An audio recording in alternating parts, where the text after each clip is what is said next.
Imagine a desolate island fortress, shrouded in mist and mystery. Inside, a lone prisoner spends his days in isolation. His face is hidden behind a mask. The masked man swiftly became a sensation in Paris as numerous theorists sought to uncover his identity. One theory suggests that the man in the mask was the son of Anne of Austria and Louis XIII, making him King Louis XIV's twin brother, born mere seconds before the king, and thus the rightful ruler of France. This theory was adapted into a novel by Alexandre Dumas titled The Vicomte de Bragelonne. The famous writer Voltaire, who was imprisoned in the Bastille in 1717, reported that the prisoner's servants claimed he had been wearing an iron mask since 1661. Voltaire suggested that the man might have been an illegitimate brother of Louis XIV. Although Dumas and Voltaire described the prisoner's mask as being made of iron, most historians now believe it was actually crafted from black velvet. His true identity remains a mystery, but most historians agree that he was, in fact, a historical figure. The man in the mask is a figure of endless fascination. Who was this masked man? What crime could have condemned him to such a fate? The silence of the island prison walls whispers of intrigue and conspiracy. It hints at a tale of power, betrayal, and a desperate attempt to erase one man from history. Join us as we delve into the mystery of the man in the mask. We will explore the historical evidence, the enduring theories, and the enduring allure of this captivating enigma.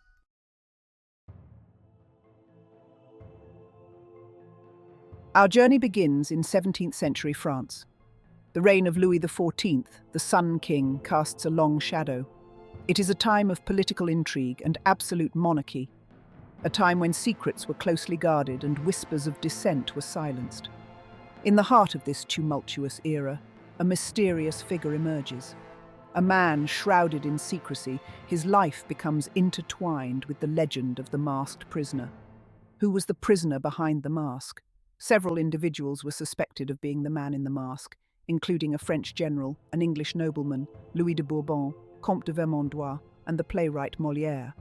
However, most historians believe that the masked man was either Ercole Mattioli or Eustache Dauger.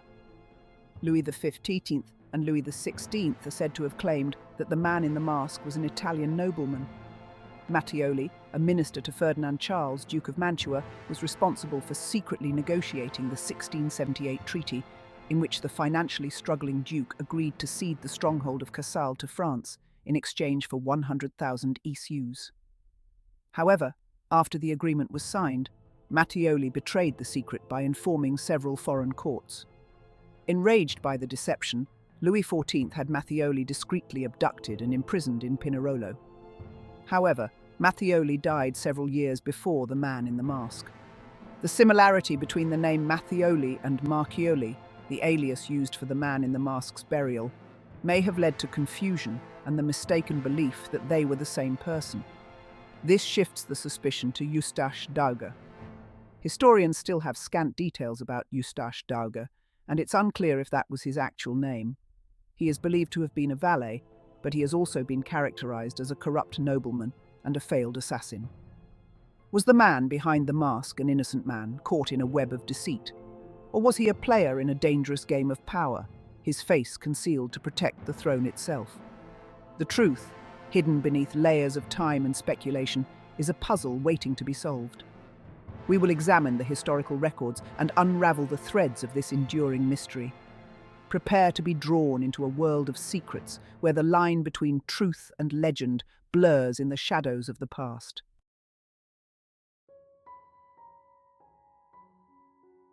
Eustache Dauger.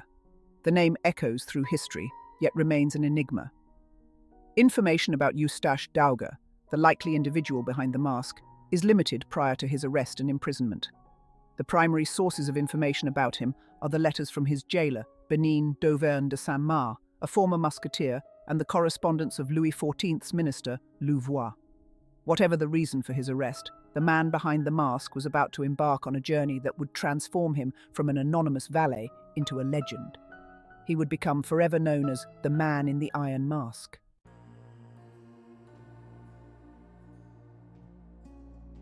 Louis XIV's minister, Louvois, mentioned in his correspondence that Eustache Dauger, a valet, was arrested on his orders for an unspecified reason near Dunkirk in July 1669. In his letter, Louvois notified Saint-Mars that a prisoner named Eustache Dauger was scheduled to arrive in August 1669. Louvois directed Saint-Mars to set up a cell with several doors, each sealing off the one behind it to ensure no one outside could overhear. Only one visit per day was permitted, to deliver food and other necessities. If Eustache Dauger spoke about anything beyond his immediate needs, Saint-Mars was instructed to execute him. Additionally, the Marquis noted that since he was just a valet, his requirements would be minimal. Records confirm that the man behind the mask served as a valet to another prisoner, Nicolas Fouquet, Marquis of Belle-Île. Fouquet, a former superintendent of finances, had been incarcerated by Louis XIV on charges of embezzlement. The man behind the mask was permitted to assist the Marquis when his primary servant, La Rivière, was unwell. After Fouquet died in 1680, Eustache Dauger was kept in strict confinement with another individual who had also served Fouquet. The significant fact that the man behind the mask served as a valet dispels any speculation that he was a member of the French royal family. Many researchers and historians contend that 17th century protocol made it inconceivable for someone of royal blood to act as a servant. Pignerol prison was designated for a select group of men deemed an embarrassment to the state. It was a notorious state prison, renowned for detaining high-profile political and military prisoners. The facility played a notable role during the reign of King Louis XIV of France in the 17th century. Imprisoned first in the fort of Pignerol, Eustache Dauger found himself under the watchful eye of Benin d'Auvergne de Saint-Mars, the prison's stern and secretive warden. Saint-Mars, a man known for his discretion and ruthlessness, would play a pivotal role in the mystery of the masked prisoner. The mask, a constant reminder of his unknown crime, became his only identity.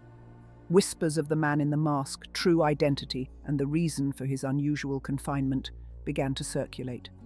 Some whispered of treason, claiming he was involved in a plot against the king. Others suggested he possessed dangerous secrets, information that could threaten the very foundations of the French monarchy. The more the whispers spread, the more the legend of the masked prisoner grew. Eustache Dauger, the once unremarkable valet, was becoming a symbol of royal secrets and the lengths to which power would go to protect itself. The mask, a symbol of his hidden identity, also concealed the truth from a curious public.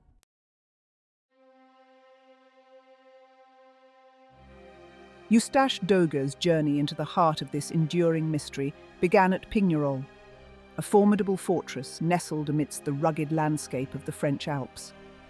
Built to withstand sieges and silence dissent, Pignerol was a place where secrets were locked away, both literally and metaphorically. Within its imposing walls, Eustache Dauger would spend years shrouded in the cloak of anonymity, his true identity known only to a select few. The fortress of Pignerol was no stranger to holding prisoners of state, individuals deemed a threat to the crown or its secrets. It was here, within the fortress walls, that the legend of the masked prisoner began to take shape, whispered amongst guards, and carried on the wind to those who dared question the king's authority.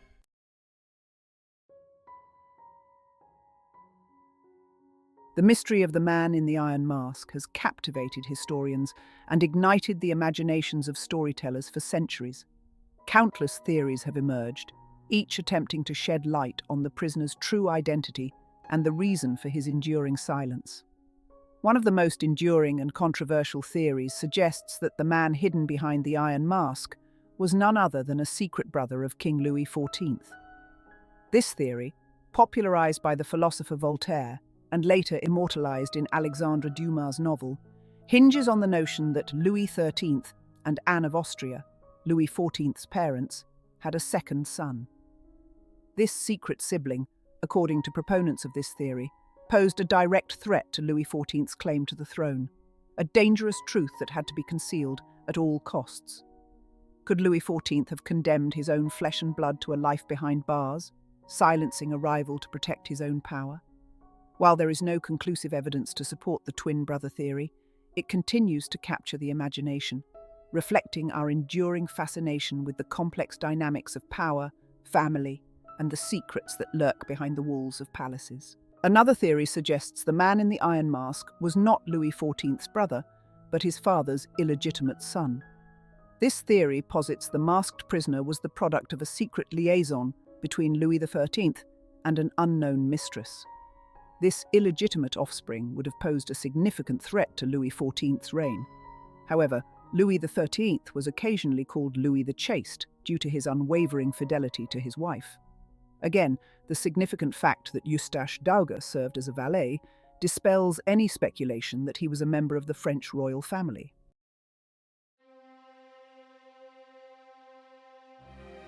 Not all theories surrounding the man in the iron mask focus on royal bloodlines and hidden heirs. Some historians propose the masked prisoner was a disgraced military officer with sensitive secrets. One candidate is Vivian de Boulogne, accused of cowardice and treason during the Franco-Dutch War. His downfall came during the siege of Cuneo in 1691. Stripped of command and imprisoned by Louis XIV, Boulogne's punishment may have been more severe. The infuriated king ordered that de Boulogne and I, quote, to be conducted to the fortress at Pignerol, where he will be locked in a cell and under guard at night, and permitted to walk the battlements during the day with a 330-309, end of quote. It is believed that 330 was code for mask and 309 means full stop. Could his knowledge of military strategy and potential to incite rebellion have led to his secret confinement? This theory offers a plausible explanation for the prisoner's existence. However, this theory remains unverified, and the dates do not match other records. On September 18, 1698, a significant change occurred in the life of Eustache Dauger, the mysterious man who is suspected of being the man in the iron mask. His longtime jailer, Benin d'Auvergne de Saint-Marc, took up a new post as governor of the Bastille prison. As had been the case for decades, Saint-Marc ensured that his enigmatic prisoner accompanied him to his new station. The move to the Bastille marked yet another chapter in the man behind the masked life of seclusion and secrecy. Saint-Marc, ever diligent in his duty, maintained the tightest security around Eustache Dauger, ensuring that the prisoner's true identity remained shrouded in mystery. The walls of the Bastille, already infamous for their impenetrable nature, now held within them one of history's most enigmatic figures. Eustache Dauger's health, however, began to decline within the confines of his new prison. The years of isolation and the weight of his mask took a toll on his body and spirit. On November 19th, 1703, Eustache Dauger passed away, his secrets seemingly lost forever.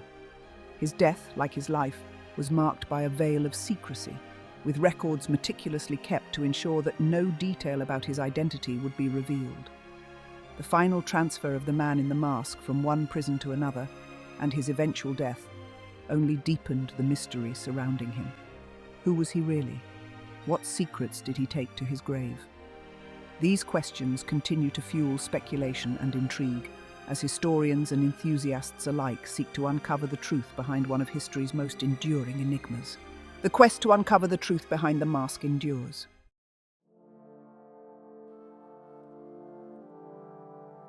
The death of the man in the mask deepened the mystery.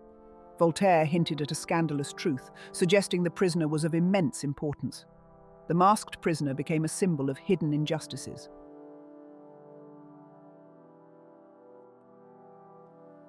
The legend of the man in the iron mask took on a political dimension. When the Bastille was stormed in 1789, the invaders reported discovering the skeleton of a man, still wearing an iron mask, chained in one of the damp, concealed lower dungeons.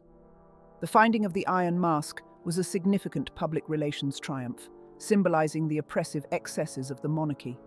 He became a symbol of the voiceless masses, silenced by tyranny.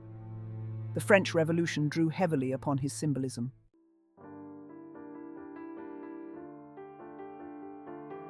The Romantic movement breathed new life into the legend. Alexandre Dumas popularized the legend with his novel. The story became a timeless tale of adventure and intrigue.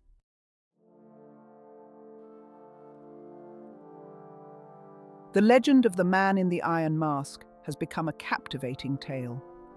The true identity remains elusive, adding to the allure. The mystery proved irresistible to writers and artists. The mask symbolizes secrecy and the unknown. Voltaire and Dumas immortalized the legend in their works. The Man in the Iron Mask became a literary icon.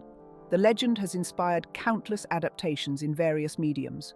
From opera to film, The Man in the Iron Mask has graced stages and screens. The masked prisoner remains a powerful symbol in visual arts.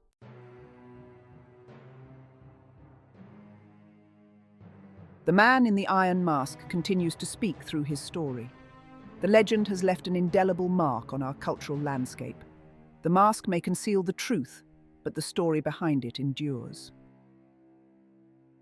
Some of the artworks and photographs are public domain and can be accessed on Wikimedia Commons. Thank you for watching. Please support this channel. Please subscribe, like, and comment. Thank you very much.